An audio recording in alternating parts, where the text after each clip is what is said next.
I think we can start. Thanks for coming. I'm Martin Dresky. I'm from EPFL in Lausanne. That's the logo down here.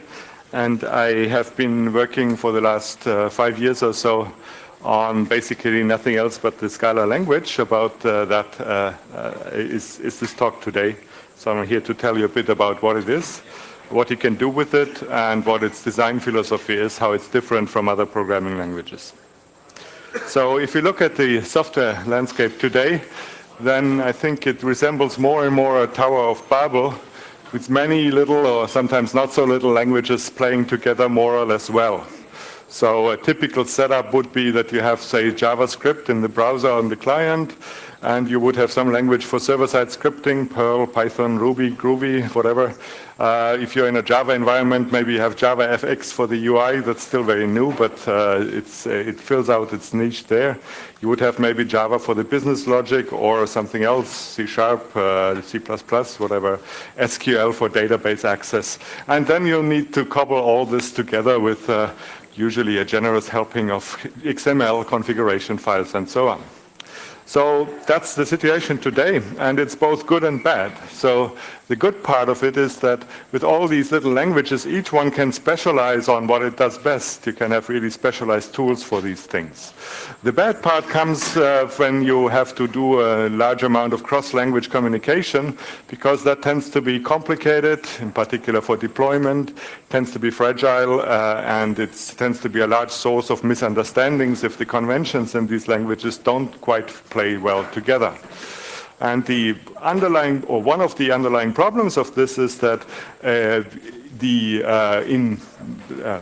you usually, for languages, you have type systems, quite strong type systems, either static or dynamic ones, but type systems that catch you out. Normally, when you do cross-language communication, you don't have that anymore. Instead, you communicate with very conceptually very low-level things such as XML trees or even strings, and then typically that's where the errors creep in. So it's a major hassle. So the alternative would be to say, well, let's look at languages that are more scalable, so that are more suitable for both very small as well as very large programs. And the idea would be to have a single language in which you can do the heavy lifting on the one side and the extension scripts on the other side. So if you have specific needs in your application, then instead of an external domain-specific language or a scripting language, you would create an internal or hosted domain-specific language, which is implemented just as a library in your host language, and the requirement for that then is that the host language is very, very expressive, that it can do these things. So in Scala we've shown that this approach is in fact possible. So one way to look at Scala is to say, well, it's a scripting language. In fact, it has an interactive read eval print loop. You can infer the types, and you don't have a lot of boilerplate. So that's a typical setup of a Scala script. You have a Scala prompt. Well, just to show that this is real, let's just go through one. Oops, no, it goes away. Why does it go away? Where do it? Sorry, I should have set this up before. Here we have on the lower part, we have our Scala interpreter, and I could, for instance, just write 1 + 2, or I could say list of 1, 2, 3 for each, or map +1, and that gives me a list which is 2, 2, 3, 4. So I can just interact with these things interactively with a read eval print loop, like what you are used to from a scripting language. And that's just another script here. Another way to look at Scala is to say, well, it's the Java of the future. It has basically everything Java has now, sometimes in a slightly different form, but it's there. It has closures, which have been proposed by many for Java 7, but in the end rejected for Java 7. It has things called traits and pattern matching. I'll tell you a little bit about that later. And I wouldn't be surprised to see these features in Java 8, 9, or 10. It compiles to .class files, just like Java does. It's completely interoperable, and it's about as fast as Java. So if you switch from Java to Scala in your application, typically you won't see any difference in execution speed. It's sort of the same things. So here you see a typical Scala program, which highlights some of the things that are the same and also some of the differences. You have an application, it's called object app, and it has a main method, much like Java has a main method. And then it's not just a hello world program, because that would be too trivial, but it's the next simplest program. So I guess don't know whether you can read that. So it asks whether in our argument array there is an argument such that if you convert the argument to lowercase, it reads help. So it looks for arguments where the user wrote help in either uppercase or lowercase, and if that's the case, then it will print the usage, and otherwise it will process the arguments. So that just shows you how something very Java-like, a main method, arrays, goes together with something like here, which is in the end very functional. So you don't go through the loop step by step with an index. You just ask the whole array whether there exists something which satisfies a given predicate. And this predicate here, which is given in these parents, that's a function that's treated as a first-class function in Java. And the parameter of that function that goes here where the underscore is. So you say the parameter, you slot every argument into this parameter, you ask, convert it to lowercase, ask, is it equal to help? If yes, then we have a match, and the exists method here will return the result. Okay. So to look at interoperability, the whole thing fits seamlessly into a Java environment. You can call Java methods, select Java fields, inherit Java classes, implement interfaces, and so on, and so on. There's virtually nothing that doesn't work completely without any protocol. So you don't need any glue code, interface description, nothing. In the end, a Scala program or Scala application is just another Java library. It compiles into class files, it gets deployed as jars, and at the runtime, there's virtually no difference between the two. And for that reason, it's also the case that the performance is usually on a par with Java. Okay, yet another way to look at it is to say Scala is a language for programming in the large, software architecture language or composition language. And in fact, it embodies a completely new approach to the modularity problem, to module systems. So in Scala, a component is a class or a trait. A trait is something in between a class and an interface. You can mix several traits together. And the composition is done with this mixing composition. And you have very powerful ways to abstract, to hide details through parameters, through abstract members, and through self-types. And all this gives you something for which nowadays you need tools, dependency injection tools like Spring. You could say that's already embodied in the language. It lets you do the same thing already in the language without actually having to do additional configuration files or frameworks or whatever. So you might ask, with all that don't you get a huge language, a kitchen sink language that includes everything? I mean, if you go from scripting to architecture description. And in fact, we have worked very, very hard that this is not the case. So in terms of feature count, Scala is roughly comparable to today's Java, I would say. And it's certainly smaller than C# or certainly much, much smaller than C++. The difference is that where other languages are broad, that means they have many different features side by side, we try to go deep. That means we try to concentrate on ways to give you new ways to abstract and compose so that you can create the things you want yourself rather than relying on what's already there as primitives in the language. And the other principle that helped us keep the language reasonably small, even though the application area is huge, is that we from the start decided we would have the same sort of constructs work for very small as well as work for very large programs. So it's all objects from a single line program to a million line system. It's all expressed as simple objects. There's no further layers of modules or packages or whatnot. So if you compare Scala to Java, then what we add is a pure module system. So everything is an object. Operator overloading. So operators are just method calls. We add closures. That comes from the functional side. We add new form of composition, which is called mixing composition, which is essentially a modern form of multiple inheritance. So it's more general than the single inheritance plus interfaces that you see in Java or .NET.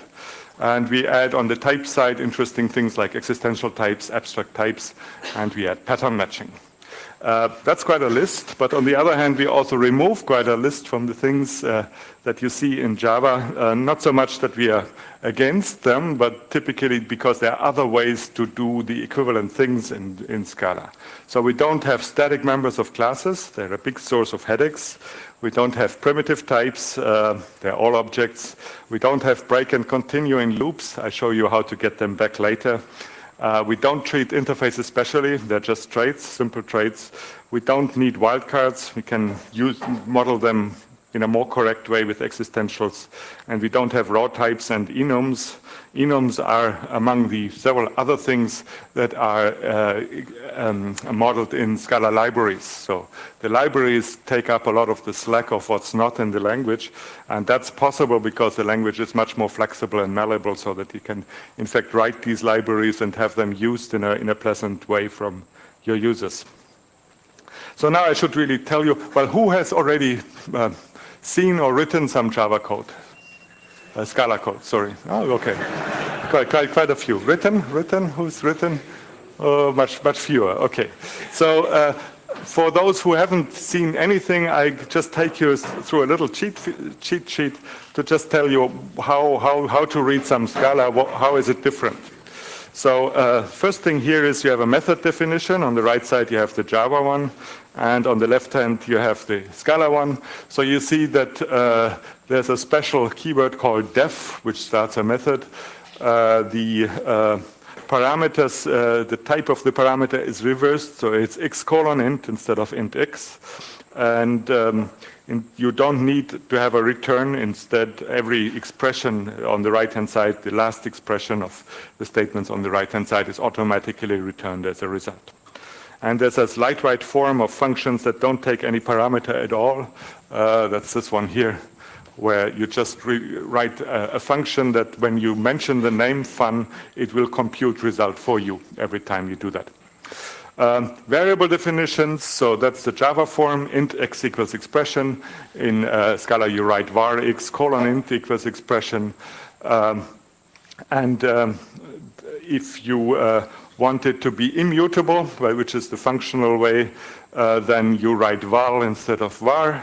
So that means you have a variable that you will not assign to later on. The initial value is also the final value of that variable. So that would correspond in Java to final string x equals expression. Yes? You mentioned type inference. Is yes. it global or local depth? Could you admit all of those I can, yes. Repeat the question. Yeah, okay. The question is with type inference, maybe I get to type inference later on. So there was a question, what does type inference do here? And I'm going to take that up later on in the slides. Okay, so if you go through the cheat sheet further on, with the expressions, so a method call looks basically in exactly the same way as in Java. So you write object.method of some arguments. There's a shorthand in Scala which lets you drop the dot and the parents. You can just write object method argument, and that means the same thing. It's also a method call, but the method is used there as an infix operator. The conditional expressions, there's the if then else, very much like in Java. But because in Scala every statement is an expression, we only need one if. So in Java you need two ifs, that one for expression and that one for statements. In Scala you use the same if for both expressions and statements. Instead of the switch, you have a match here, but in fact the capabilities of the match are vastly more powerful than the switch. We'll get to that because it lets you do general pattern matching, not just test on some simple constants. If you look at objects and classes, so that's the typical thing, you would write a class in Java, you write class sample, and then you introduce, for instance, here a private field and a public field P, and then you need a constructor that initializes these fields, and there you have two methods, one instance and one static. So on the left-hand side, on the Scala side, you see the exactly equivalent program, so which is much shorter. It's much shorter because instead of writing a separate constructor, you can write the parameters of that constructor directly behind the class. It goes here on top. And the instant method goes into the class. There are no statics, but instead of statics, you have a separate object. An object is basically just a class that is already pre-allocated for you exactly once. So in this object sample, you say you put the static method, and that then becomes an instance method of this object. So in that way, Scala is much purer because it says this objects all the way down, and it doesn't have this idea of static members, which is really not an object-oriented concept at all. Okay, finally traits. So on the right-hand side, you have an Java interface. It has abstract methods only. You can do the same thing in Scala, in a Scala trait. You can write abstract methods, but you can also add concrete methods. You can give them some implementations that then are inherited, and you can even define fields, like down here. And instead of having a interface implementation like that in Java, you just write in Scala class C extends, and then you have what we call mixin composition. You take the superclass and all the traits, and you mix them in together with this with keyword. So overall, it feels like a cleaned up Java a little bit. The syntax is usually much more lightweight and concise. In my experience, if you don't change the program a lot, you will still get a reduction in lines of code of about 2. And that's due to the fact that we infer a lot of things. We infer, most trivially, semicolons at the end of lines are optional in Scala. We infer a lot of types. Our class syntax is more lightweight. And then you can make use of extensible APIs, closures as control abstractions, and so on.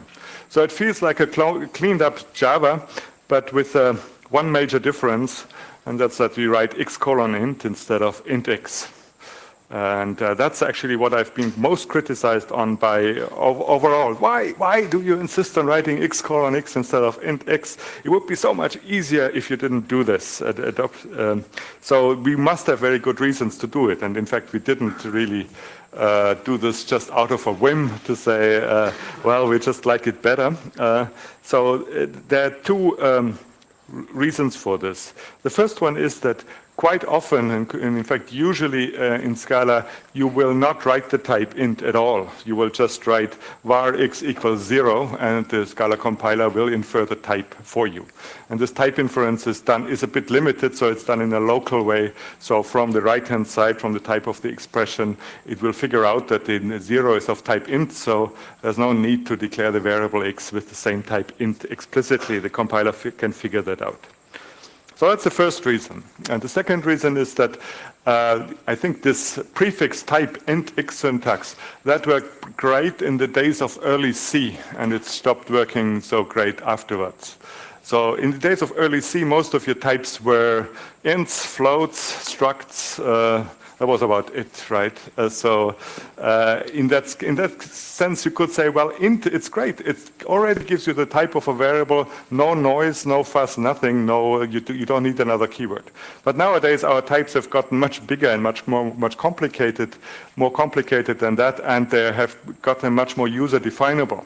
So you wouldn't write often int, but you would write something like public final hash map string of pair of string of list of car, blah, blah, blah, x.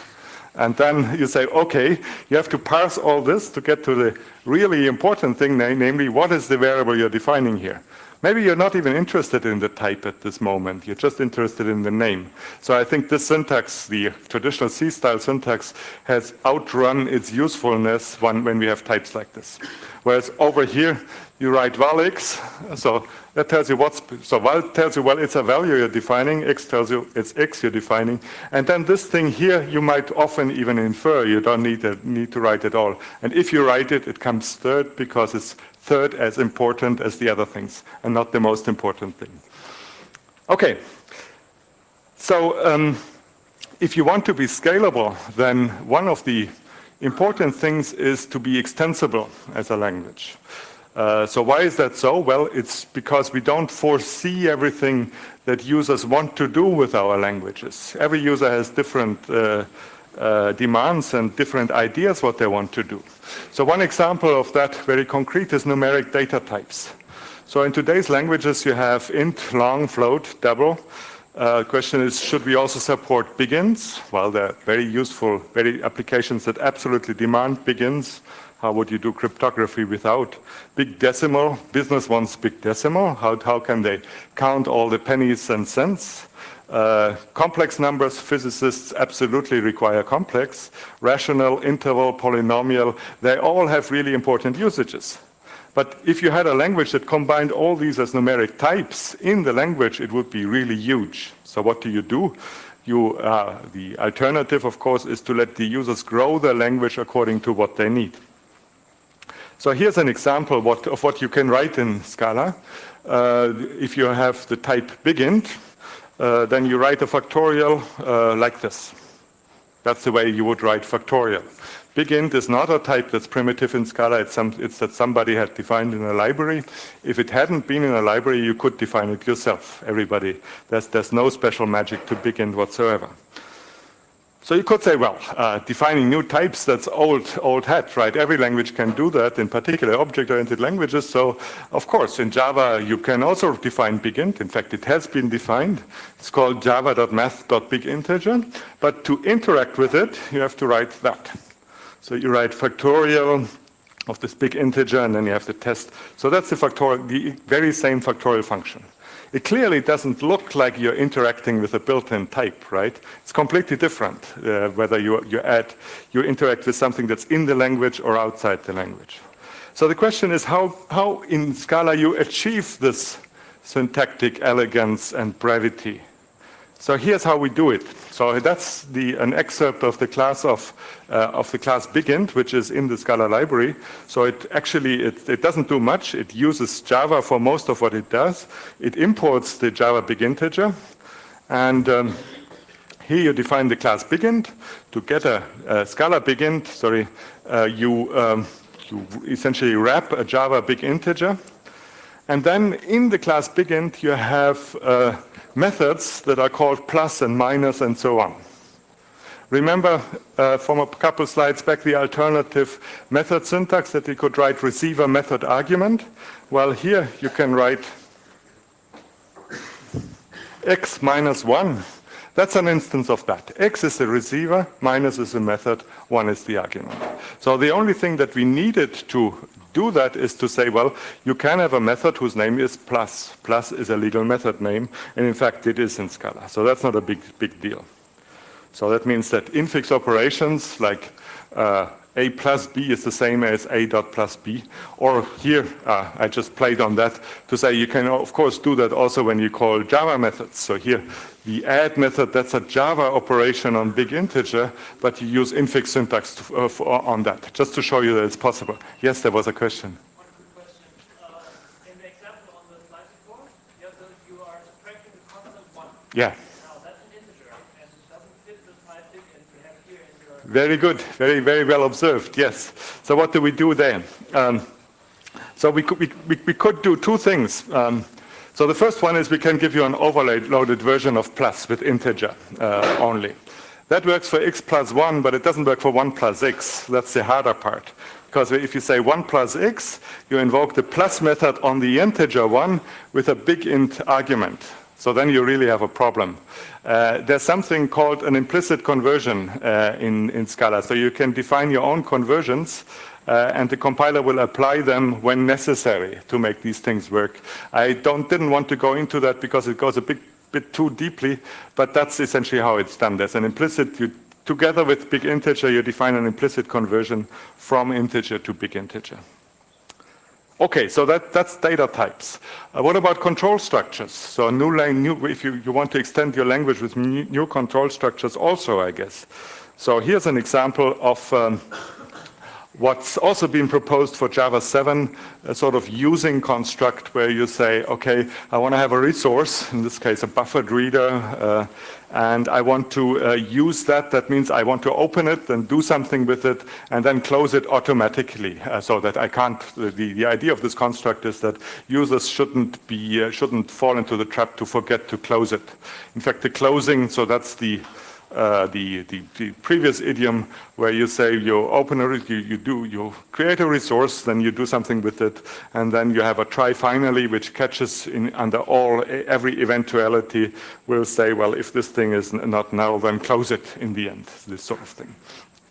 So that's nice, and in Java it has been proposed as a syntax addition to something to add to the Java 7 language. But of course, there's no reason for that if you can do it yourself in the libraries. So here's how you would do it in Scala. You would have using would be a method, a def. And what would it do? Well, what the code block was virtually the same thing as before, only where before you dealt with a file f, now you're dealing with an abstract resource, which could be almost anything. So you invoke a block of operations on a resource, and then finally, if the resource is not null, you close it. But let's have a look at the signature of using here. So using, the first thing it has to do is it has to take a type parameter to say, well, this thing should be general. It shouldn't just work with files. It should also work for other kinds of resources that have close methods. So the T here is a type parameter, which says it works for any type. If you know Java generics or C++ templates, then it's the same thing as only that we write angle brackets where they write sharp brackets, but otherwise it's the same thing. No, we write brackets where they write angle brackets, sorry. Okay, so T is a type parameter, and then we have to say, well, we have to know something about T. So what we know here is that T must support a close method. It must be a type that has a close method. So that's the second approach. And then our resource that we deal with, that must be of type T. And then the block that's the block of operations, that's now a closure. That's a function that takes the T, that operates on the T, and in this case, it just returns a unit. Unit is, for Scala I, is the same thing as void in Java, so it's a block that doesn't really return an interesting result. So that's how you do it.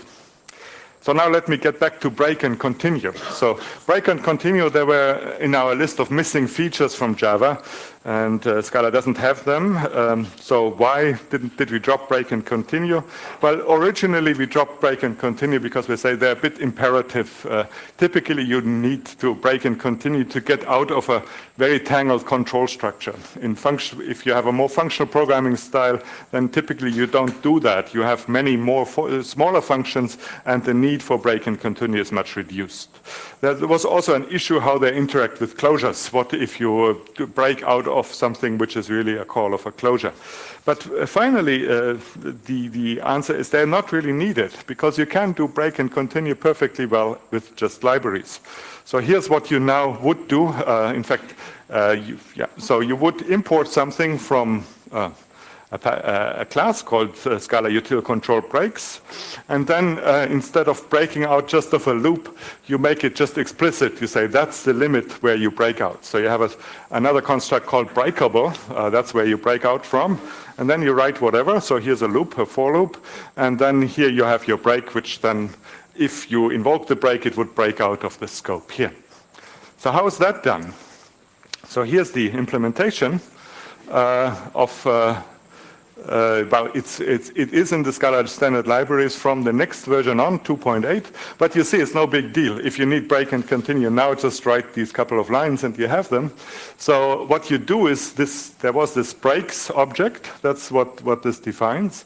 It defines an exception called break exception, and it immediately allocates the exception in a value called a lowercase break exception. And now breakable, that was the breakable operation. Breakable is just a method, and what it takes is this block, which here is called OP for operation. That's just a block of things, so which in the end will give you a unit, but it will do some computation before it gives you that. And then what you do is you have another try of you execute the block. If you catch a break exception during it, then you will just stop the whole thing, and you will exit the breakable. So break then is just a throw break exception, and that's all. Yes? But in Java, a break instruction or continue just a jump, whereas throwing an exception causes a stack up. Good point. Yeah. Very good point. You could say it's very heavy. This break is very heavy. It throws an exception. Isn't that slow? And there's one trick to it. If I had written here, break, throw, new break exception, you would be absolutely right. But that's not what I have done. I have done a private class, private val break exception equals new break exception. So the stack that gets captured by break exception gets captured at the very beginning of the program. When the program starts up, it's a completely uninteresting stack. It's a stack when this object breaks was initialized. And it turns out that John Rose told me, and he also wrote a blog about that modern VMs, they can optimize this thing so much away that they turn this thing into a jump, which is quite amazing. So our friends at Sun really have helped us out there and have made their own language constructs more redundant, because now you can actually implement them with this trick with exceptions. Okay. So question is, if we look now at the Scala design, what is the root of the scalability? And I think there are many factors. There's strong typing, there's inference, which means you don't get weighed down by a whole mass of type annotations that you have to write. There's generally the emphasis on having as little boilerplate to make the job as easy as possible. But I think the main design parts is a very, very tight integration of functional and object-oriented programming. And the observation is that they have very different strengths and weaknesses also. So in functional programming, it's very easy to build interesting things from simple parts, using a lot of combinator things, which let you put things together, like higher order functions, algebraic types, and paramatching, parametric polymorphism. Object-oriented programming, on the other hand, that shines when you have a big, clunky, complex system, and now you want to turn a screw here and change that a little bit. So, because it lets you go in there with subtyping and inheritance, dynamic configurations, and all the tools to do code reuse in a very, very good way. So object-oriented programming is very good for maintaining, improving, evolving existing systems, whereas functional programming is very, very good for doing something very quickly and very high level. And the challenge is, of course, how to put the two together. It would always be easy to just say, well, let's throw the functional parts here and just add the object-oriented parts as well, and but then you end up with a language that sort of is modal. You say, well, you program functionally or object-oriented. You can never program with the two at the same time. You can never program both. So the challenge is, how can you program both functional and object-oriented in the same program or in the same lines? Okay, so from the object-oriented side is Scala is a purely object-oriented language, so every value is an object. That's what's usually required there. Every operation is a method calls, and there are no exceptions to these rules. The exceptions that you find in Java, such as primitive type statics, they are eliminated. So just to do the point, if I take the hash code of the number 1, then indeed I do get a hash code. In Java, that would be a type error because it says 1 is not an object on which you can invoke a method. Underneath the covers, of course, we implement this thing with the same 32-bit integers that Java does. We have to do it for both interoperability and performance. But on the programmer side, the programmer doesn't see that. That's sort of a trick the compiler pulls on the programmer. On the other hand, Scala is a functional language, Functional in the sense, not in, well, essentially there are two definitions of functional. One is sort of the bondage discipline, which says that you program functionally only if you don't use side effects or assignments. So functional programming means I outlaw any sort of assignment or side effects. The more positive approach is to say functional programming is a language that recognizes the power of functions as first-class objects and that emphasizes the power of functions. And in that sense, Scala is a functional language in the second, more embracing style. So it has a very rich ways to express functions. You can have anonymous functions, you can have currying, you can nest functions, you can do with functions whatever you can do with other things. And the library makes a lot of use of that. And in fact, it does a very hard job to even dress up the old, tired, imperative Java data types as shiny new functional things. So here you have an array of int, and with Java arrays you can't really do much. You can take length and you can index, but here you can use all these operations. You can say, does in the matrix exist a row such that for all elements of the row the element is equal to 0. So in one line you ask whether this two-dimensional matrix has a row that consists of all zeros. And that's a very functional approach that you can do these things. So what we do is, again, with implicit conversion magic, we inject these exists and for alls into the array classes so that we dress them up there.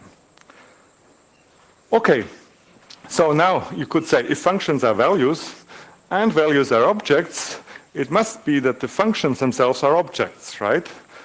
And that's true. So indeed, if you have a function type s arrow t, that's just an abbreviation for an object type, which is a class Scala.function1 of s and t. So it's a class with two parameters for the argument type and the result type.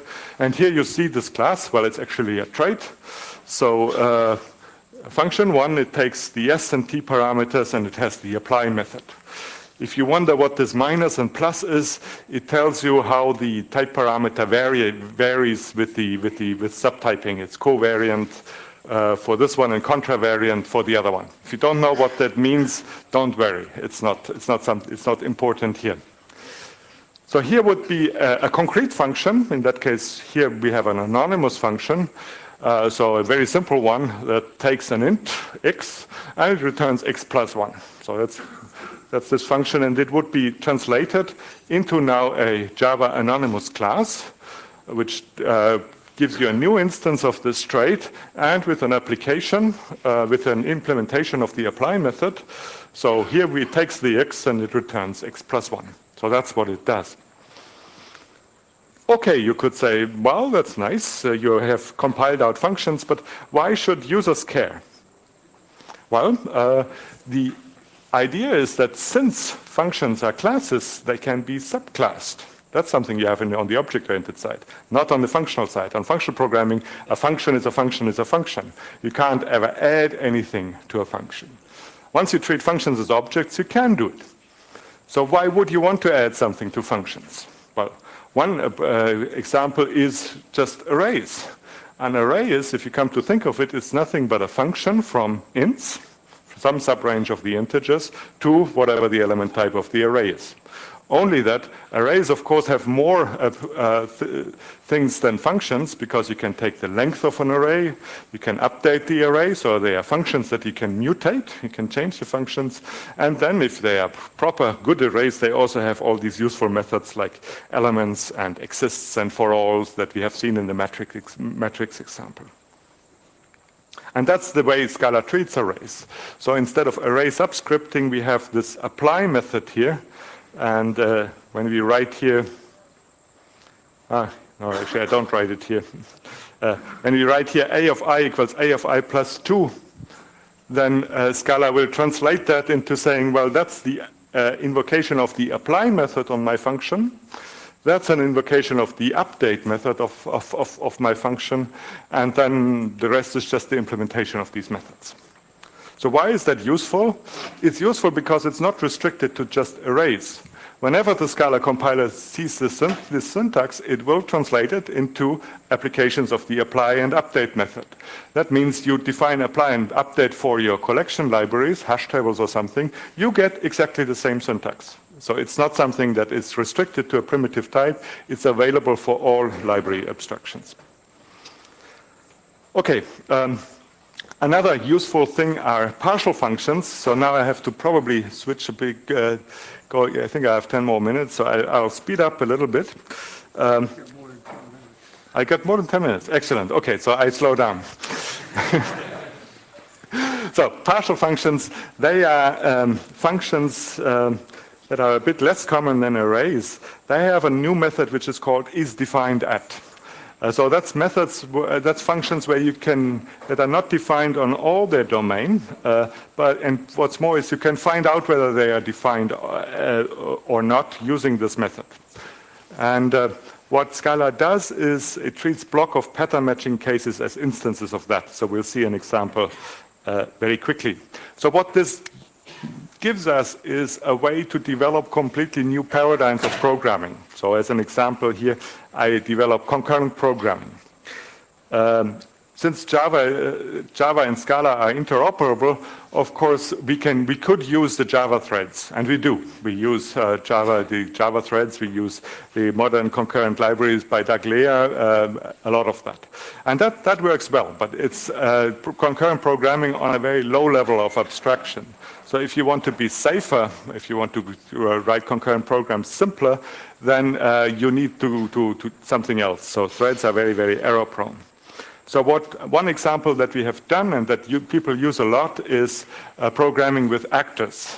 Actors is a much safer way to deal with the concurrency because instead of shared memory, where your threads all go to the same memory and then you have a problem how to lock some part of the memory so that only one thread can see it at a time, you communicate with messages. So it's message passing concurrency, which is generally seen on a much higher level.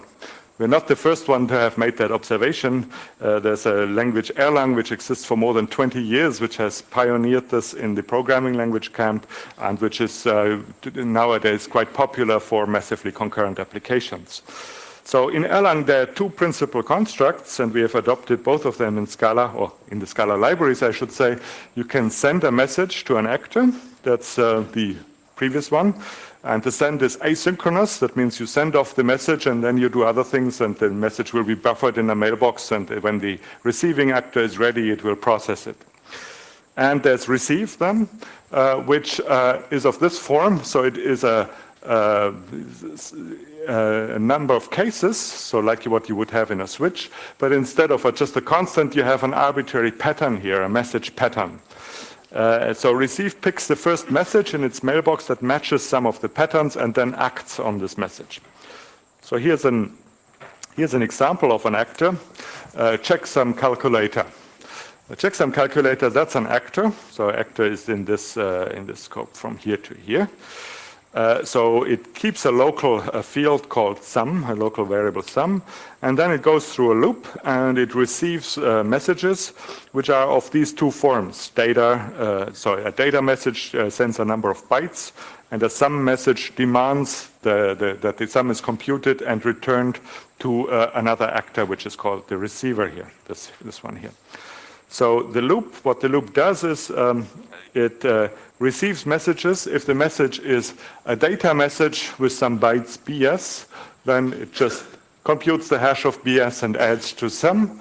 If the message is a sum with a given receiver, then it will send the current value of sum back to receiver. Just as an example to show how these things work. Okay, so now if you have seen if you have followed the code examples here, they are syntax highlighted. So whatever is a keyword is in gray, and the other stuff is in this dark blue. There's not a big difference in color, but I think you can see that receive is not gray. It's not a keyword. Loop is not gray either, and actor is not gray either. Neither of these things are gray. That means they are all defined just as normal methods in the libraries. So you might say, well, how is receive defined? How can you do such a thing that does pattern matching and all these things? So here's how it is defined. So what does receive do? Well, if we look at its usage, it takes a pattern matching block from here to here, and that's modeled as a partial function. How is it a partial function? Well, something comes in, it gets matched by the patterns. If a pattern matches, then it will return a result. So in that sense, it's a function. But it's a partial function because some patterns might not match. And if a pattern might not match, then the function won't return anything. And what's more, you can find out from the function whether it can return something or not. The Scala compiler will compile these pattern matching blocks in this form. So what receive then needs to do is this one. It takes this partial function, which is our pattern matching block. The partial function takes a message and gives you back some type t, which in this example here is again open. You can instantiate it to any type you like. And then it has to look in the currently executing actor. So that's the self. It looks in its mailbox. So that's the queue of incoming messages. And it extracts the first message of this queue, which satisfies a given predicate. So extract first, that's just a method on our queues, which given a predicate, a Boolean function, gives you the first element in the queue for which the Boolean function is true. So what is the Boolean function that we are looking after? Well, it's just if f is defined at. So if my pattern matching block is defined on the message, I can handle it, and I should do so. If it's not defined on the message, I skip to the next message and I try this one. So here you have a very interesting example of something that you couldn't do if you were either object-oriented or functional. You can't do it in object-oriented programming because you don't have pattern matching, you can't deal with these functions. It's impossible. Well, people claim that they have done Erlang-style actors, but every time you look at the actual implementation, it's incredibly clumsy syntactically. It's not the same, not at all the same of this elegance of pattern matching that you find in Erlang. People can't do it in functional languages either because a function is a function is a function. You can't have special sort of functions like partial functions, and those we need here for the dispatch. So you can't add further stuff to functions. You really need both concepts, functions and the ability to treat functions as classes and to subclass them. So that is sort of the added value that you get from that.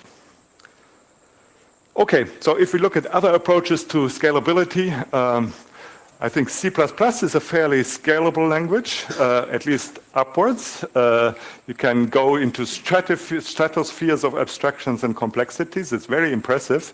But on the other hand, you lose a lot of your people. The higher you go, the more expert you need to be. So if you can write boost library stuff, you have to be pretty good. Scaling down is much harder for C++. .NET has the idea that you have many languages and they're interoperable. So that's by itself, it's a very, very interesting idea to say, well, let's concentrate on the glue, the interoperation, and have many different languages.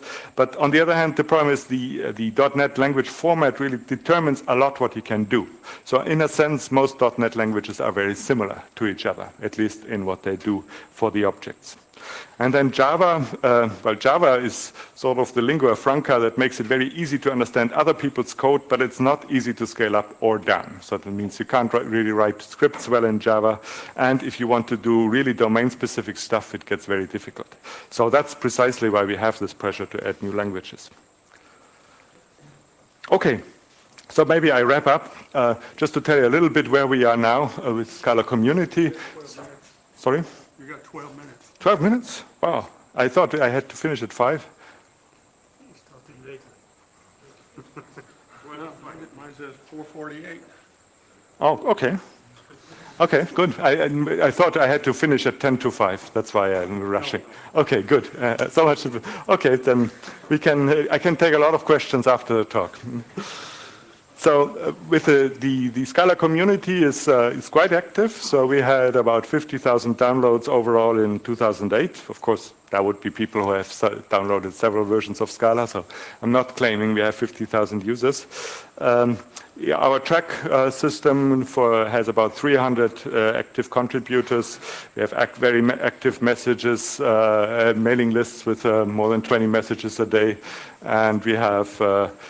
We had the first conference in May 2008, and So the first really Scala conference and Scala liftoff in May 2008. And we also have regular talks and conferences like FOSDEM, or the next two will be at QCon in London of other people who will give talks about Scala. Tool support, what's available there. So what we do is we have a standalone compiler called Scala C, which has essentially the same functionality as Java C. There's a faster version of this, which is sort of a compiled daemon, which sits in memory, and you send it compiled jobs, and it will do it for you, and it will cache everything in memory, and thereby it's much faster. That's called FSC. There's an interactive interpreter shell, which you have seen, and script runner, that's called just Scala. That actually uses this trick with the fast compiler. So when I type a line into my shell, where is it? Now it comes. When I type a line like this line, I typed here. So what actually happens is that when I do that, the thing will be wrapped into an object, complete object. It will be passed into the fast Scala compiler. The fast Scala compiler will compute a class file, and I'll load the class file into the interpreter and execute it. So that way, the interpreter and the compiler are really the same thing. So we can have the assurance that it's exactly the same thing that gets compiled in exactly the same way. And to make it work, we have this compiler sitting in the background that doesn't need to be loaded into memory every time I do that. Okay. Oops. That wasn't it. Where is my... here we are. Okay. Okay, there's a web framework which is quite active. I think they have 700 people on the mailing lists, which is called Lift, which is sort of in the same space as Rails or Grails or frameworks like this, sort of a do-all web framework for you. Difference, of course, is that all this thing is statically typed, and there are a lot of testing frameworks here, just some, they're called Specs, Scala Check, Scala Test, as unit, and so on. The first two are very interesting because they are behavioral testing frameworks where you don't write test cases, or you can write test cases, but typically you write properties of what your programs should, of your programs that you want your programs to have, and the system then will generate the test cases for you based on the properties and the types of the properties. There's something like that in Haskell called Quick Check. It's very popular in the Haskell world. So Scala Check is basically a fairly direct, or started as a direct port of Quick Check to Scala, and it has acquired new things since. If you're familiar with Haskell, you'll find that most of the things in Haskell you find in some often completely different form in Scala, but we have tried to get a lot of the functionality of what is in Haskell into Scala only in an object-oriented form. So instead of, let's say, type classes, which are very important in Haskell and which are used for this Quick Check tool, we have I mentioned already these implicit conversions and implicit parameters, which give you the same functionality but in object-oriented form.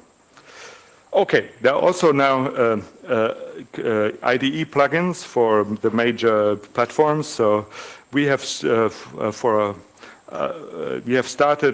a number of years ago development on the Eclipse plugin. That's been taken over now by EDF Trading in London. They support that. There's IntelliJ, an IntelliJ plugin rapidly coming along, which is done by JetBrains people. There's a NetBeans plugin done by Kaiyan Deng under support of Sun. So here I'm not saying that these things are already as polished and complete as the Java plugins, but we're getting there. So if you try them out there, I think they're usable today. Lots of people use them. We had a poll on the mailing list, what IDE do people use? About 2/3 of the respondents use one of these plugins.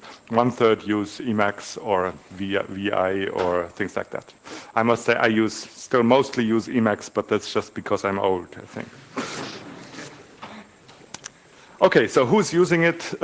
Open source projects, I already mentioned Lift. There's some movement in Wicked to use it. NetLogo, that's an environment and learning environment using the Logo language. So that's being ported to Scala. Processing has a Scala version of it called SPDE. The Isabelle theorem prover has its GUI, and code extractor are now based on Scala, or one version of its code extractor are based on Scala. Companies are also warming up to it. So Twitter has based essentially all the new infrastructure work at Twitter is now in Scala, used to be Ruby. The Sony Pictures middleware and at Sony Pictures Enterprises is also in Scala. Nature.com, the whole infrastructure is in Scala. SAP Community has an SME, that's an intercompany messaging system, that's written in Scala. Reactor was voted Europe's best small and mid-sized company to work at. It's a Finnish company. They have lots of Scala projects. Mimesis Republic does multiplayer games in Paris with Scala. EDF Trading, I already mentioned, they support the Eclipse plugin. So this thing here, that's not the Scala community. That's just, this photo was first sent with Twitter in the world. I think Twitter was the company that it was somebody took it with his iPhone, sent it to Twitter, and they transmitted it. So I would guess that there was some Scala code involved to bring this photo to you. Okay, thanks. So, sorry? Yeah, not in the iPhone, no. So to learn Scala, what I would recommend to get started, there's a website called artima.com. And they have a Scala zine, still in its infancy, with Scala articles. And there's a good one called First Steps in Scala, which is essentially how do I deploy it, how do I start up the REPL, how do I type my first lines of Scala. That's very good to get started. There's also a very useful series of blogs called Scala for Java Refugees by Daniel Spivak. I can highly recommend that. So if you want to continue and more determined, then we've written a book called Programming in Scala, published by artima.com. So that's the first book up here.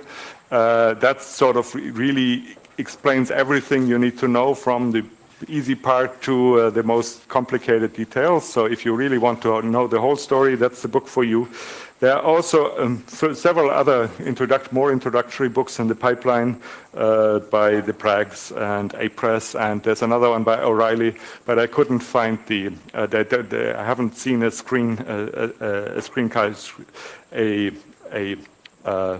title yet, so I couldn't include the title in this series.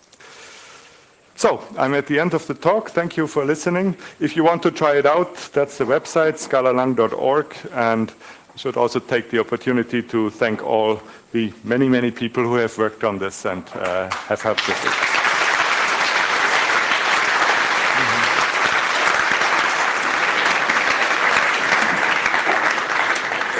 Question? So as far as I understood you have every function in Scala is an object. So why do you have an own syntax for final variables? For final variables. For variables? Yeah. You can only use a function. For a variable? Yeah. Oh, right. So for a val, you mean? Yeah. So there's a difference. So the question is why not have? Well, do we have something to write? So we can write def f equals that, and the question was why do I have a val x equals like that? So the difference is there's a difference in evaluation. If the function will be evaluated every time I write f, I use its name. So it's evaluated by name, one says. The value will be evaluated here when I define it, and every time I use the x, I use its value. So the difference is when are things evaluated. For a val definition, it's like a variable initialization. I evaluate when I write the val. For a function, I wait until the function is called. That's the difference.